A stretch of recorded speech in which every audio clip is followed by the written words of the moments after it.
It's a hot bite. This is a hot bite, baby. Brothers Bistro, hot bites, bringing you tips to ensure your success. Yeah, I'm Skinny Kenny. I'm Musclehead Kev, And we're the Klar Brothers. Welcome to Brothers Bistro. We kind of stumbled upon a kind of a cool hot bite. Yeah. A lot of times when you're squeezing these limes or lemons, Yeah. you end up using the citrus squeezer. Yeah. And we've shown a hack on that to turn it inside out and do that kind of thing. But But we this found is different. one, if you don't have a squeezer and you're just hanging out with your tongs, you got some tongs, you know, it's got this fancy little thing here that keeps it shut or keeps it open.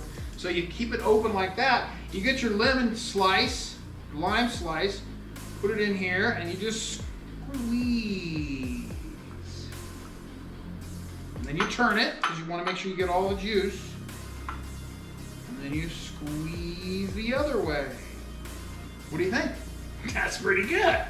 I mean, you know, if you don't have the proper implements. Yeah, I think he ended up getting a little bit in the groove of the tongs. So you could probably get, we're doing it for the camera. You could turn it down that way and let it run right in That's true. if you wanted to. But hey, what do you think about this one?